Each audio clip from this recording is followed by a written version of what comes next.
Asalaamu calaykum waraxmatullaahi wabarakaatu. Soo dhawaada asxaabteena oo walaashiina Safiya Xubiyo soo laabatay oo muuqaalkii iyo baarta tuugaysa idin wado. Ugu horreyn channelka dad ku cusub tahay subscribe noo saar dad hore noola joogtana soo dhawow walaal waa mahadsan tahay.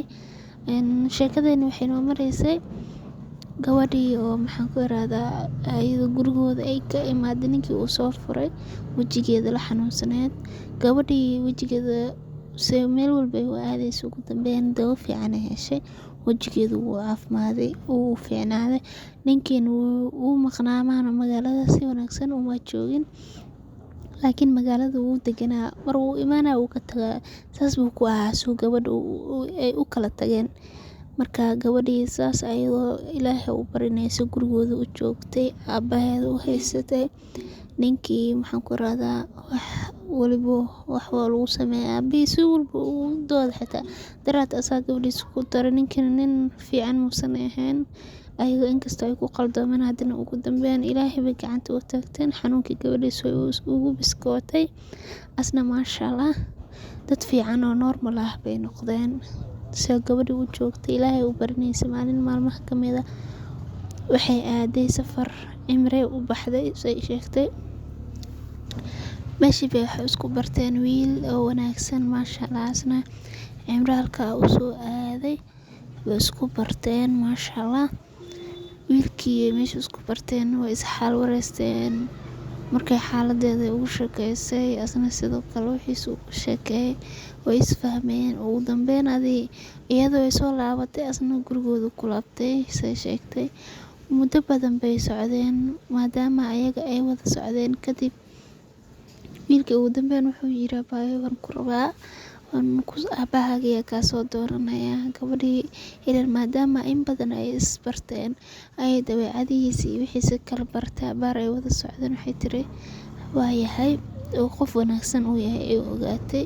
Ilaa muddo ku dhawaad 2 sano bay socdeen. Marka hay'ad bay tiri markay saa tiri kadib wiilkii uu soo doontay gurigooda uu imaaday.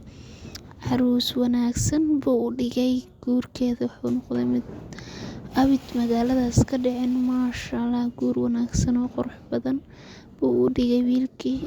Alxamdulillah noloshooda inkastoo ay ku faraxsan yihiin. Marka gabadhii way guursatay, markay guursatay kadib magaaladan marway bay tiri maadaama ayada markeedii hore ay nin xun ay ku aragtay, magaaladoodii buu u guuriyay meeshaas uu dejiyay.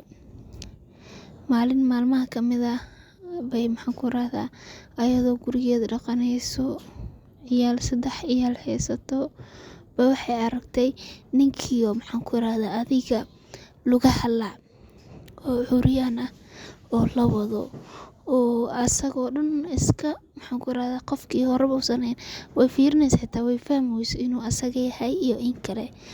Wajigiisna ku yaalay laakiin gadaal dambe way ogaatay inuu asaga yahay.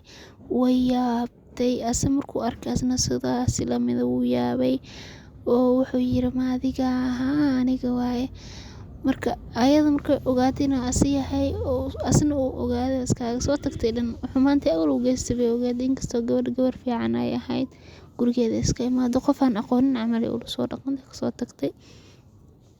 Marka la baadan wadada ku kulmeen buu wuxuu weydiistay cafis, wuxuu yiri saacadii yani u kala tagnay wax badan xitaa ma sii joogan. Xanuunkeyga batay, shil gaariyaan galay lugaha waxaan ku iraadaa neerfihii eber iga noqdeen. Hadda lugaheyga waa kana dhanka hoos oo dhan kama dhaqaaqay buu yiri.